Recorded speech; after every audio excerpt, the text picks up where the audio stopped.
January 1st, 2025, Joey Badass releases a video for a single titled The Ruler's Back, produced by the one and only Conductor Williams. The song had a gritty instrumental, which we've come to expect from Conductor, paired with Joey's fiery bars staking his claim as the king of New York. He had some subliminal shots thrown at Kendrick Lamar too, but there was this one line that stuck out the most. Too much West Coast dick licking. For those of you who don't know, this line was a line originally rapped by Jay-Z, and back then the West Coast wasn't a fan of it either. So you know when Joey Badass said it, it triggered a lot of folks from the West Coast. It even received some responses, and I mean top tier quality responses too. We're talking about from Ray Vaughn, Coyote, AZ Chic, and most importantly, Daylyt. When I heard the Daylyt response, I was hyped because I knew this was right in his wheelbarrow.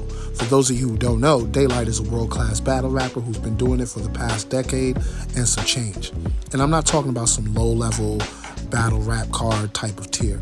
I'm talking about every top league there is, he's cooked in type of tier. Daylyt released High U 4 days after Joey Badass released The Ruler's Back. High U is a subtle jab to let Joey Badass know that Daylyt heard him, and he threw jabs at Joey but never mentions his name. The lyrics are exactly what you expect from Daylyt. Similes, metaphors, punchlines, double and triple entendres, you know, the works. Daylyt was just showing whoever was paying attention that he's no slouch and he isn't afraid of Joey Badass. At the beginning of February, Joey releases his next single, Sorry Not Sorry. Another good track, but the energy he brought on The Ruler's Back wasn't matched on this one. It's almost like he threw a rock and then hit his hand, but it wasn't the case, and I'll explain why later. Give me a sec. The reaction to Sorry Not Sorry wasn't the same as the previous track. You had some MCs look at it and say that Joey was trying to start fake beef. I believe there was an MC who had a track titled Impossible Patty speaking on just that. When I listened to the track, it didn't seem like a follow-up to The Ruler's Back. And like I said earlier, the energy wasn't the same. Not a bad song, but not what I was expecting after several people responded to Joey's claims.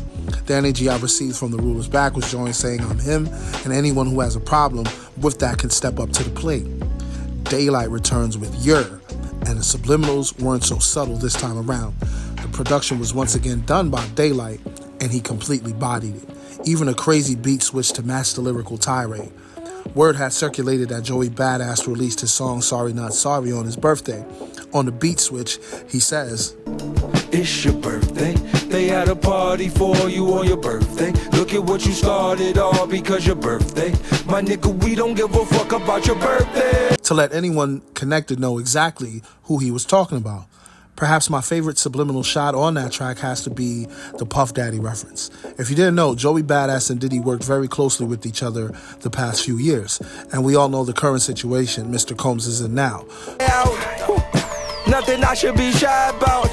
Wasn't you at the honeycomb hideout? I'm dead end. Had to get my... So I love that shot taken by Daylyt there. After listening to Yer for an unhealthy amount of times, I thought to myself, Joey is definitely going to respond now. CJ Fly, affiliated to Joey Badass, has some diss records for Ray Vaughn and Daylyt, so these tracks haven't fallen on deaf ears. Both camps are aware of each other and what has been said. Now, to explain what I meant when I said Joey wasn't hiding his hand after throwing a rock, this entire thing was a rollout for a 3-song EP called Pardon Me. All the tracks I mentioned earlier from Joey Badass, plus the title track Pardon Me, are featured on this EP. I believe he had these songs cooked up already and knew the Jay-Z line he used would cause a stir, but I believe he underestimated just how intense the West Coast would respond.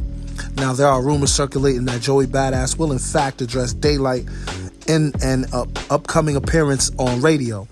Daylyt recently released a song called Backpack where he addresses the rumor quickly. I'm hoping that this rumor is true because I wouldn't mind seeing a battle between two MCs of this caliber. These two artists won't be trying to make hit records to prove to each other's fan bases they can sell records. Nah, this will be about straight up bars, and I'm all for it. Will it have the same impact as Drake or Kendrick? Probably not. Will it have significance within hip-hop and the subgenre of battle rap? Absolutely. I don't know about you guys, but I'm super excited for this battle to take place if it actually does. If it doesn't, I believe it's a missed opportunity for Joey Badass. I say that because you made the right move to drop on New Year's Day with such a tough song like The Ruler's Back, pissed off or rubbed people the wrong way, and even made them respond to you. To garner that type of attention to just drop a 3-song EP just doesn't add up. Now, if we're getting a new Joey Badass album and he mentions Daylyt's name in a freestyle while promoting this upcoming album, that would be amazing. Not only would it assist both MCs as far as attention goes, but the winner of this battle will be looked at as one of the top tier MCs for this new generation. I truly love that. I truly love the space that hip hop is in right now, and I look forward to seeing where it goes. I'm DSP. This is Side 2. Hit that like button, leave a comment with feedback, and share with other lovers of hip hop. Thanks for watching the video.